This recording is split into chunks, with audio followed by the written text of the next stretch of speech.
journal vous est présenté par Fonds des promotions de l'industrie. Votre partenaire privilégié pour la réussite de vos projets.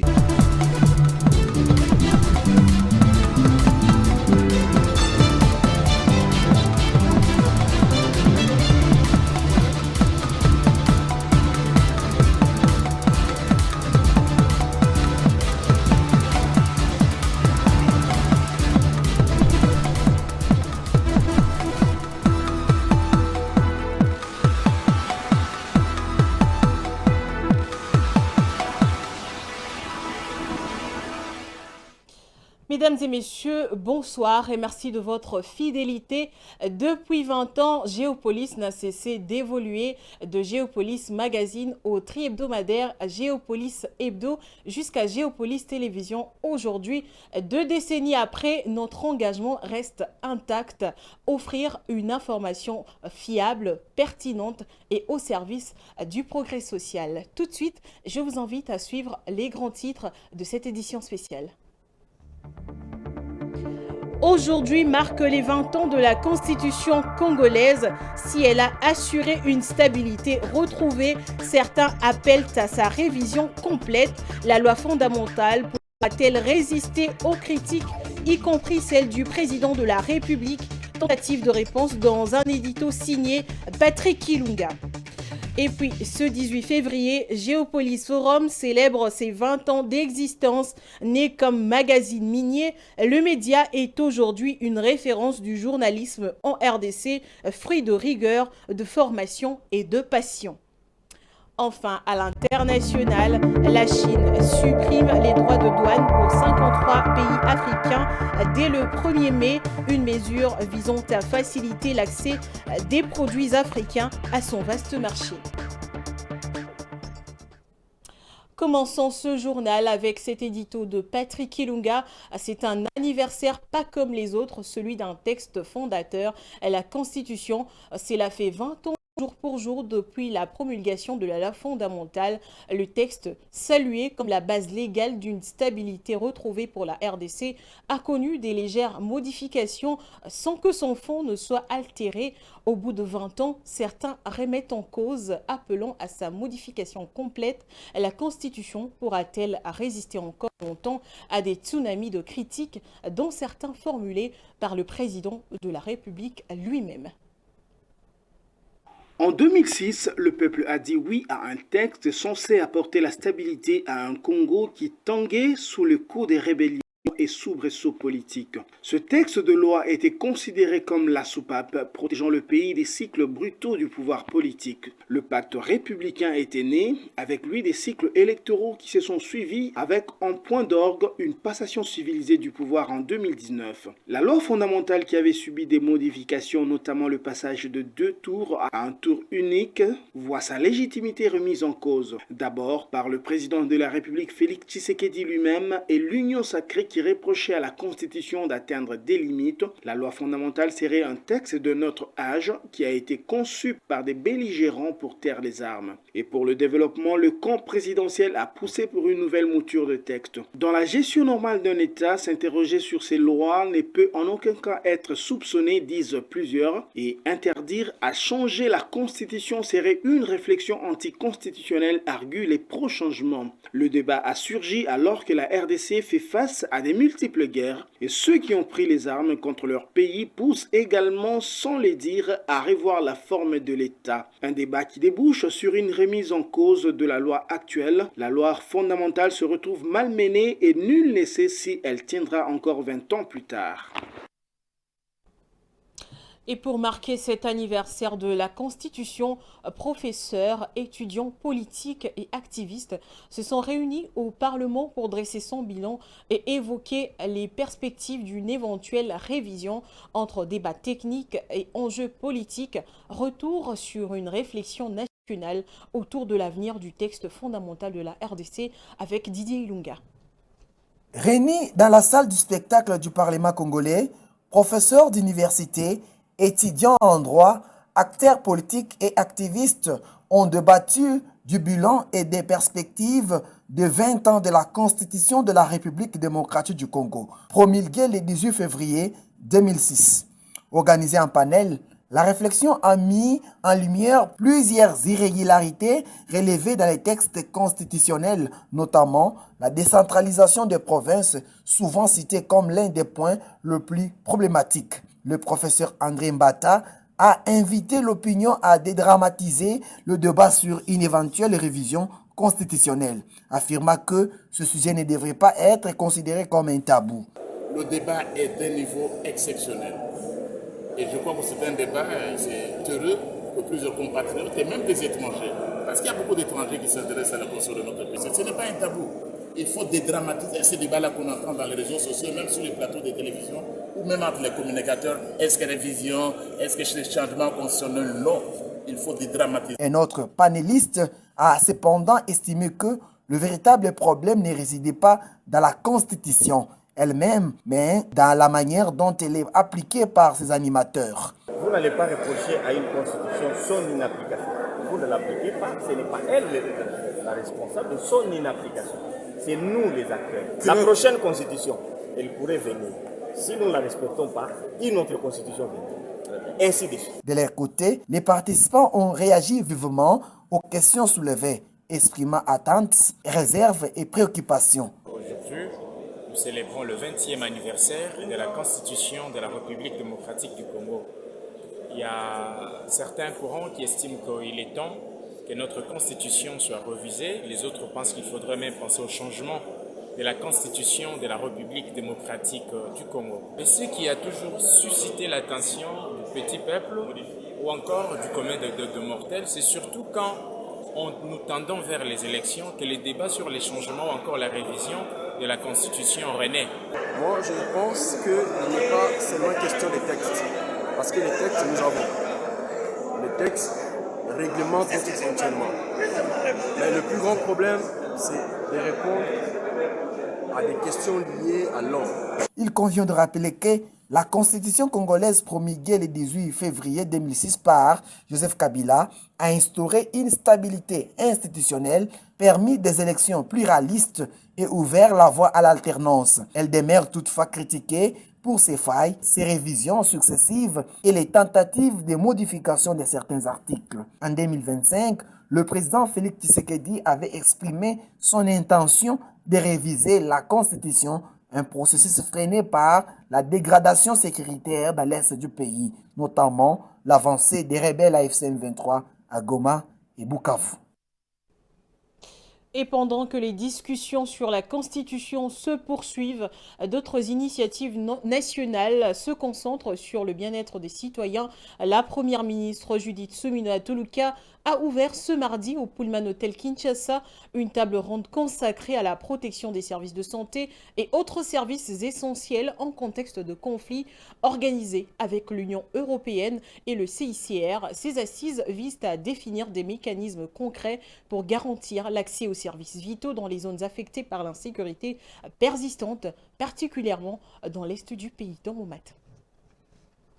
En ouvrant les travaux de la table ronde sur la protection des services de santé et autres services essentiels en contexte de conflit, la première ministre Judith Suminwa a réaffirmé l'engagement du gouvernement à respecter le droit international humanitaire et à assurer la protection des civils, du personnel de santé et des structures vitales. Elle a insisté sur la nécessité de garantir un accès sûr et non discriminatoire aux services essentiels, saluant au passage l'appui de partenaires humanitaires, en particulier l'Union européenne et les CICR, co-organisateurs de cette cérémonie. Je voudrais adresser mes remerciements à l'Union européenne et au Comité international de la Croix-Rouge pour l'organisation conjointe de cette table ronde à portée stratégique et dont l'ambition est de venir en appui aux efforts du gouvernement dans le cadre de la préservation de l'accès aux services essentiels dans les zones affectées par des conflits. La chef du gouvernement a aussi indiqué que les recommandations issues de cette table ronde seront analysées par la task force dédiée. Elle n'exclut pas la création d'un compact santé,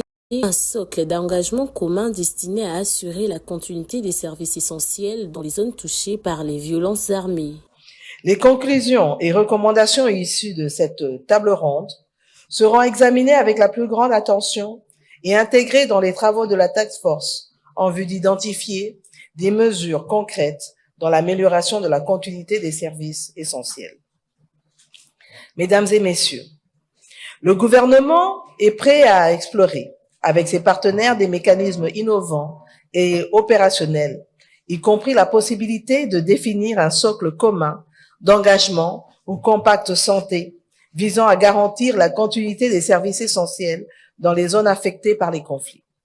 La RDC reste confrontée à une crise humanitaire aiguë, notamment dans l'Est où les attaques de forces négatives dont l'armée rwandaise et ses supplétifs de l'AFC M23 provoquent déplacements massifs, insécurité persistante et pression sur les services de base. En marge des assises, la première ministre a échangé avec la délégation européenne conduite par Adja Labid. La commissaire de l'Union européenne a dénoncé les entraves imposées aux humanitaires devenus cibles dans l'Est où plus de 14 millions de Congolais dépendent de l'aide, dont près de 7 millions de déplacés internes. Elle a alerté sur des taxations et des lourdeurs administratives qui compliquent leurs accès aux populations en détresse. Le gouvernement suminois assure vouloir renforcer la coordination avec ses partenaires afin de garantir, même en période de conflit, un accès durable aux services essentiels. Toujours dans le domaine de la santé, au Kasaï oriental, où le paludisme frappe durement les enfants de moins de 5 ans, qui représentent 52% des cas, les autorités provinciales ont officiellement lancé lundi à Mbujimaï l'introduction du vaccin antipaludique dans le programme de vaccination de routine. Cette initiative vise à réduire une mortalité infantile toujours préoccupante dans la province Jinende.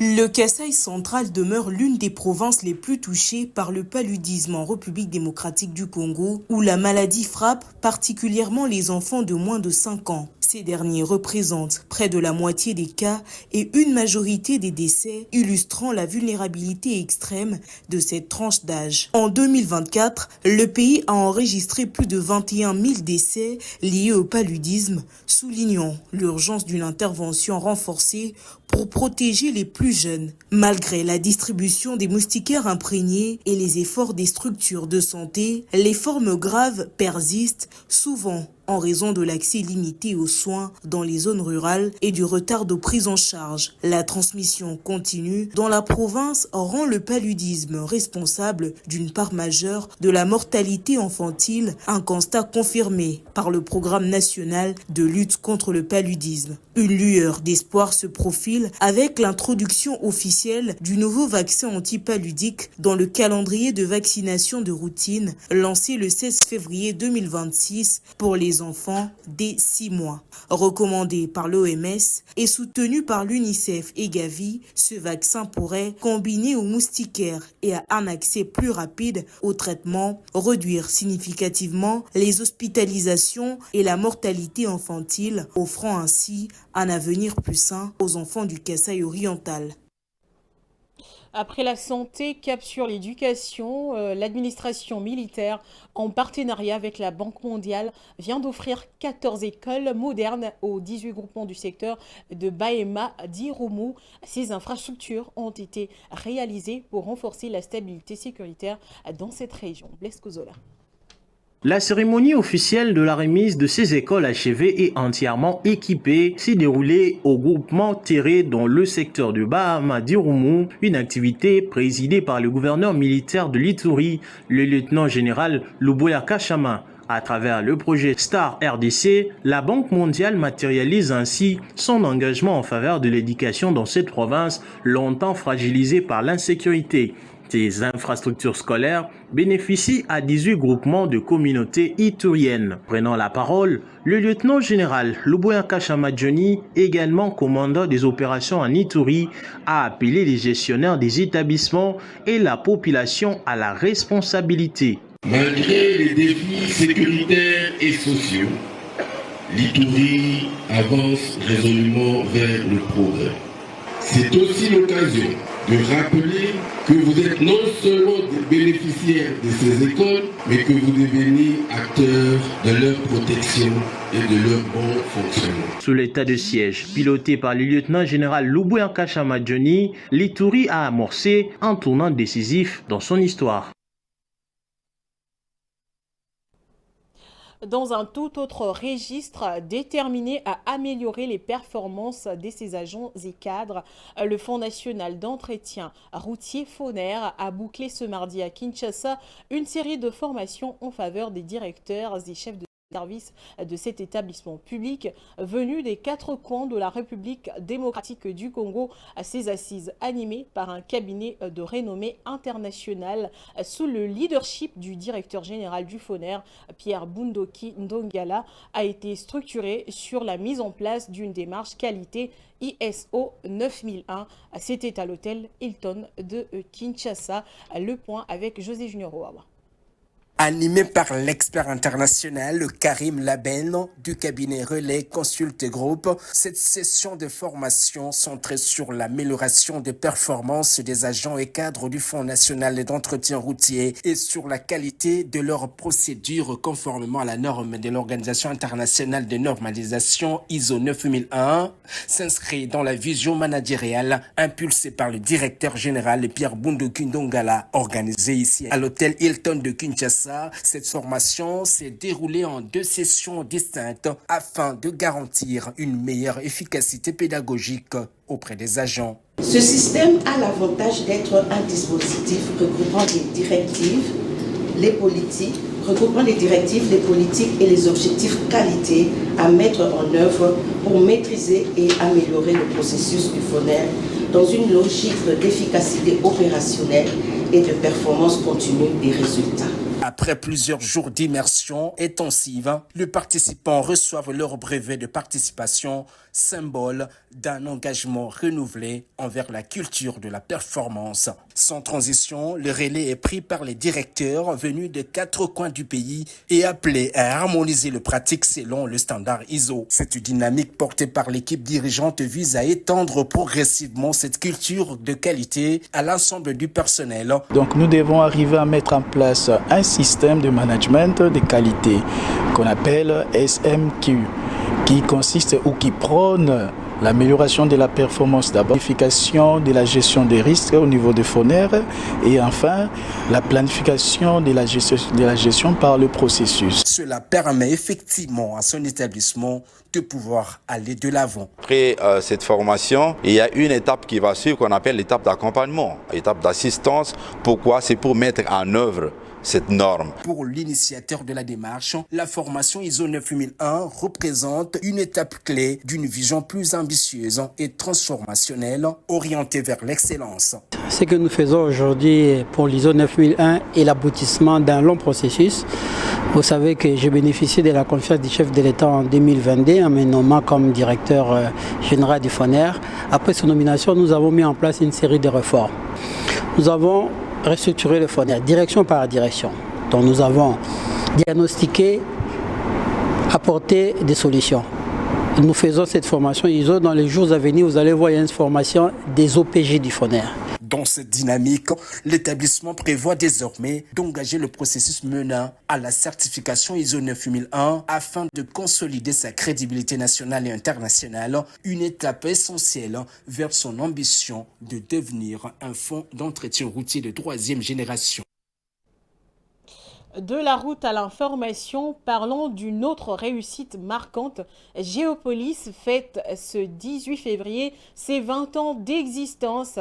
Né comme un magazine spécialisé dans les mines avant de s'étendre en tri-hebdomadaire et en télévision, le média reste aujourd'hui une référence incontournable du journalisme minier en RDC. Retour sur une aventure éditoriale construite sur la rigueur, la formation et la passion avec ceux qui en ont façonné l'histoire et qui en imaginent l'avenir. Dans mon mat. Ce 18 février 2026, Géopolis Forum célèbre ses 20 ans d'existence. Né en 2006 comme un simple magazine spécialisé dans le mine, le média est devenu, au fil des années, un véritable écosystème, un tri-hebdomadaire, une télévision et surtout une signature éditoriale reconnue dans tout le pays. C'est parti d'une émission tournée ici à Antenne A qui s'appelait Droit à la parole. L'émission était présentée par Willy Kalengai qui avait reçu l'ingénieur Raphaël Ngoy. Et cette émission a accroché et ça a développé une synergie entre Willy et et Raphaël.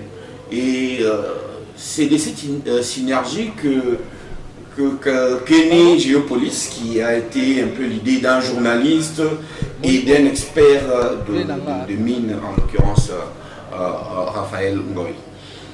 Géopolis, avant de devenir une entité autonome, œuvrait dans le bureau de Antenne A et avec nous, comme personnel. Parmi les forces qui ont façonné Géopolis, la formation occupe une place centrale. John Gombois revient sur cet héritage technique et journalistique qui a fait la différence. Il y a un grand travail des relationnels qu'il a fait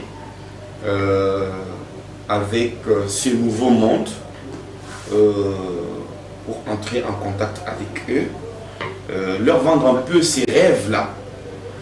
Et il y avait aussi, nous avons aussi un bon background avec Raphaël Ngoy qui nous coachait du point de vue de ces domaines techniques. Au-delà de ses origines, Géopolis a bâti son identité sur l'exigence, la spécialisation et un leadership bienveillant qui ont marqué son évolution. Géopolis doit être un flambeau qui doit être passé de génération en génération. L'initiateur des Géopolis peut passer, c'est un être humain, mais il faudrait que les gens s'approprient Géopolis comme une démarche pour parler de ce que nous sommes, un scandale géologique. Géopolis doit également atteindre son niveau de parfaite maturité. Géopolis Forum, c'est aussi une nouvelle génération qui reprend le flambeau. Des jeunes portés par l'esprit maison, déterminés à préserver et à faire rayonner cette rigueur qui a fait du média un pionnier du journalisme minier. Et 20 ans après, Géopolis Forum demeure l'un des rares médias spécialisés à avoir traversé 2 décennies tout en restant fidèle à son identité. Et pour parler des 20 ans d'existence de Géopolis Forum, nous recevons sur ce plateau l'un des cadres de Géopolis. Il s'agit de Domomat. Il est directeur des informations à la rédaction centrale de Géopolis. Bonsoir à vous. Bonsoir madame. Alors 20 ans après, qu'est-ce qui fait justement la force et l'identité unique de Géopolis Télévision?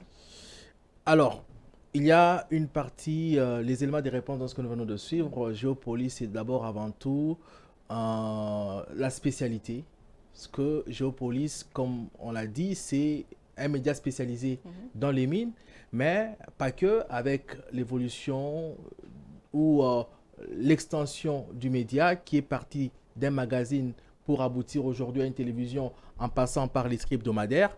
Géopolis, c'est ancré dans l'économie. C'est comme ça que notre slogan ici, c'est dans la profondeur de l'économie congolaise. Et donc, c'est cette particularité déjà, économie africaine. Dans l'économie africaine plutôt, c'est cette particularité-là qui déjà nous distingue des autres médias. Rares sont les médias thématiques et surtout, rares le sont encore des médias qui se focalisent sur le BIN et l'économie. Et autre particularité des Géopolis, c'est la formation. Et donc, puisque ce sont des matières spéciales, et donc tous les gens qui viennent ou qui passent par Géo sont outillés pour maîtriser et avoir le langage technique des experts sur ces matières spécifiques. Et cette formation est d'autant avantageuse, allais-je dire, d'autant plus que vous verrez que certains de ceux qui sont passés par Géopolis Forum sont des gens qui ont pu évoluer ailleurs sur le même thématique ou dans d'autres thématiques parce qu'ils ont été à l'école du savoir. Alors aujourd'hui, voilà, que pouvez-vous dire de Géopolis, mais aussi quelles sont les perspectives d'avenir, étant donné que vous êtes l'une des pièces motrices à ce jour, vous êtes directeur des informations. Comment voyez-vous Géopolis aujourd'hui, mais aussi à l'avenir? Alors, vous savez, ces derniers temps, dans l'actualité, on parle de l'accord de Washington qui tourne autour de minerais. Dans l'actualité, on parle de l'accord de Doha, récemment signé entre Kinshasa et Doha, qui porte également sur le minerai, bien que ce soit un accord qui est un peu plus général. D'ailleurs, ici chez nous, même si on n'en a pas trop parlé, j'ai dit ici chez nous en RDC, mais c'est un accord qui est plus important en termes d'objectifs à atteindre, en termes de résultats, que l'accord de Washington. Aujourd'hui, on parle du corridor de Lobito. Le corridor de Lobito, c'est un corridor qui doit servir à évacuer le cuivre du Grand Katanga en passant par Luanda pour les États-Unis.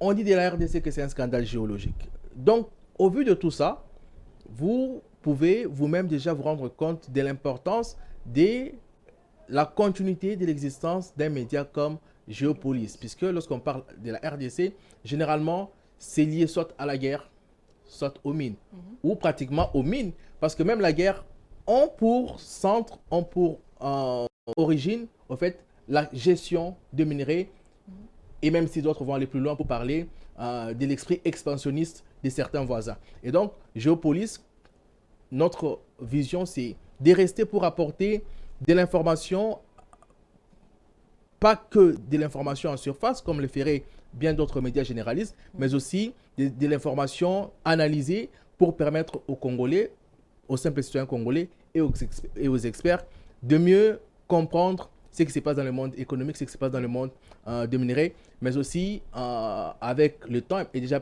pour bientôt, déjà c'est moi, Géopolis, puisque nous avons parlé de la formation tout à l'heure, et donc Géopolis va mettre un accent sur cette qualité qu'elle a déjà depuis les débuts, en montrant cette fois-là à la face du monde qu'on a véritablement de gens formés et donc de spécialistes. Bientôt donc, dans notre média, vous allez voir, tout est déjà presque fin prêt, vous allez voir que bientôt, au courant déjà de ces mois, certains d'entre nous vont déjà publier certains livres sur des matières bien spécifiques parce que nous sommes assez documentés, parce que nous sommes assez formés, parce que nous avons le sens de l'analyse, et plutôt que de rester dans le périphérie, plutôt que de rester dans les générales, nous allons commencer à apporter une autre touche spéciale, notamment par des livres. Voilà, merci à vous, Don Momat, pour votre intervention. C'est moi qui vous remercie.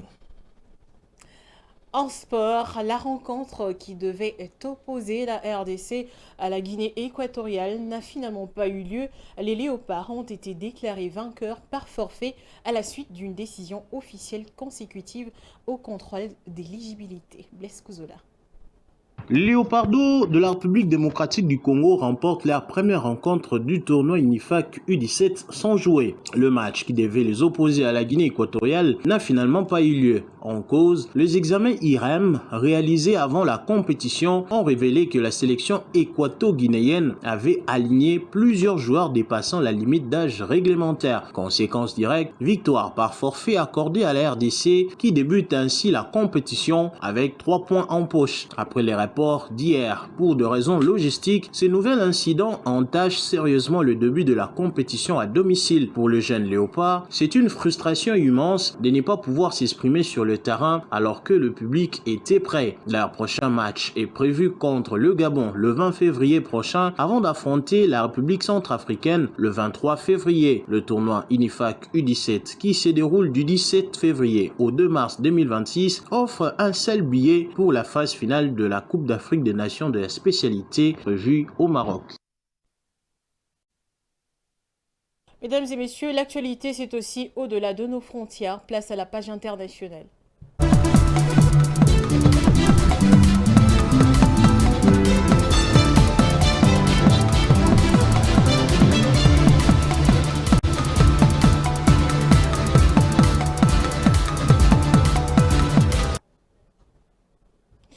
Dans un township situé à la périphérie est de Johannesburg en Afrique du Sud, une agitation inhabituelle s'est emparée du quartier armé des pioches et animé par l'espoir de trouver fortune.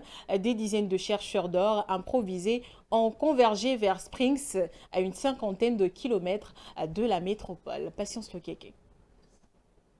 Les chercheurs d'or sont arrivés presque du jour au lendemain dans ces townships situés à la périphérie et de la ville de Johannesburg en Afrique du Sud. Armés de pioches, des dizaines de chercheurs de fortune ont afflué vers le township de Springs à environ 50 km à l'est de la ville pour fouiller la terre à la recherche d'or. La terre qui n'était jusque-là la semaine dernière qu'un modeste enclos à bétail entouré de barbelés est aujourd'hui le centre improbable de la dernière ruée vers l'or en Afrique du Sud. La scène fait écho à la ruée qui a construit Johannesburg, la capitale financière du pays au début du XXe siècle. L'invasion soudaine des Springs reflète une frénésie plus générale, le prix de l'or ayant dépassé le 5 000 $100 de l'once cette année, soit plus de double de son niveau de janvier. Selon le chercheur d'or, la ruée dans les townships a commencé lorsque quelqu'un creusait un trou pour un poteau de clôture, a remarqué la couleur inhabituelle du sol et l'a testé dans l'eau. La nouvelle s'est répandue sur les réseaux sociaux et en quelques jours, le champ était bondé de prospecteurs pleins d'espoir. L'Afrique du Sud, réputée depuis longtemps pour ses richesses minérales, a connu une frénésie similaire en 2021 lorsque de pierres cristallines trouvées dans la province du KwaZulu-Natal ont déclenché une ruée vers le diamant avant que les experts ne confirment qu'il s'agissait simplement de quartz. Le pays compte un vaste réseau clandestin de mineurs artisanaux. Enfin, la Chine a annoncé une nouvelle étape dans le renforcement de ses relations économiques avec l'Afrique en décidant de supprimer totalement les droits de douane pour 53 pays du continent. Cette mesure, qui entrera en vigueur le 1er mai prochain, vise à faciliter l'accès des produits africains au vaste marché chinois. Patience Lokeke, encore une fois. La Chine franchit un nouveau cap dans sa stratégie africaine en annonçant le 14 février 2026 la suppression totale des droits de douane pour 53 pays du continent. Cette mesure, qui deviendra effective dès le 1er mai prochain, ouvre largement le porte du marché chinois aux exportations africaines. Jusqu'à présent, Pékin appliquait déjà une politique de droits de douane nulle par 33 nations africaines. L'initiative représente une accélération spectaculaire de la stratégie commerciale de la Chine. L'objectif est de transformer en profondeur les échanges entre la deuxième puissance mondiale et ses partenaires du Sud. Cette décision renforce par conséquent la position de la Chine en tant que premier partenaire commercial de l'Afrique. Cette suppression tarifaire offre également aux produits africains un accès sans barrière à l'immense marché chinois estimé à 1,4 milliard de consommateurs. Les retombées économiques attendues incluent l'amélioration de la compétitivité des produits africains et la stimulation des exportations du continent. Plus important encore, cette mesure devrait contribuer à réduire le déficit commercial chronique et persistant de l'Afrique vis-à-vis de la Chine. Selon l'administration générale de douane de Chine, les échanges commerciaux sino-africains ont atteint un montant record de 348,05 milliards de dollars en 2025, en hausse de 17,7% sur un an. Les exportations chinoises ont progressé de 25,8% à 225,03 milliards de dollars, tandis que les importations en provenance d'Afrique ont augmenté de 5,4% à 123,02 milliards. Place à la revue de presse dans une lecture de Dan Momat.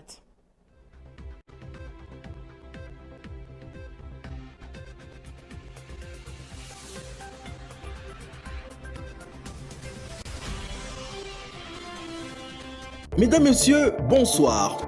Ouvrons cette revue avec Géopolis Hebdo qui rapporte que le sous-sol de la RDC est au cœur d'un bras de fer. Des millions d'archives géologiques conservées à l'Africa Museum intéressent Cobalt Metals, une société américaine soutenue par Jeff Bezos et Bill Gates, désireuse d'utiliser son intelligence artificielle pour approfondir les explorations. Ces documents sont jugés essentiels pour comprendre l'exacte potentialité géologique du pays. Mais la Belgique refuse de céder ses archives. Bart Ouvry, directeur de l'Africa Museum, avertit « Privatiser cela ne nous semble pas équitable ». La ministre Vanessa Matt ajoute que Cobalt ne peut pas s'approprier les documents originaux. Les tri hebdomadaires rappellent aussi que des fonds européens ont été débloqués pour accélérer leur numérisation.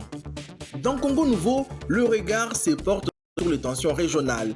Un responsable américain évoque des outils à disposition de Washington pour sanctionner Paul Kagame, rappelant des mesures prises contre James Kabarebe. À Kigali, lors du dialogue national Umuyishikirano, Kagame impute les tensions à la présence des FDLR en RDC et rejette toute implication dans le minerai et toute visée territoriale. Le confrère souligne cependant que plusieurs rapports onusiens et américains accusent le Rwanda de soutenir militairement le M23. Info 27 poursuit sur la même thématique. Selon Massad Boulos, conseiller Afrique de Donald Trump, Kagame aurait trahi la confiance de Washington. Le média parle d'une patience américaine qui semble atteindre.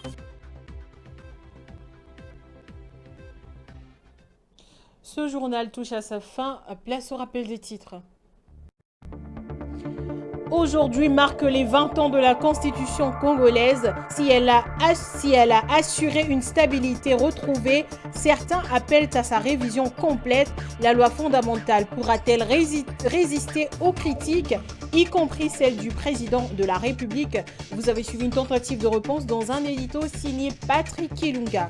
Et puis, ce 18 février, Géopolis Forum célèbre ses 20 ans d'existence. Né comme magazine minier, le média est aujourd'hui une référence du journalisme en RDC, fruit de rigueur, de formation et de passion. Enfin, la Chine supprime les droits de douane pour 53 pays africains dès le 1er mai, une mesure visant à faciliter l'accès des produits africains à son vaste marché. Ainsi s'achève cette édition spéciale où Géopolis Forum célèbre ses 20 ans d'existence. La direction et l'ensemble du personnel vous remercient pour la confiance renouvelée que vous nous accordez depuis 2 décennies. Nous réaffirmons cet engagement à poursuivre notre mission d'information au service de la nation. Excellente soirée sur nos antennes.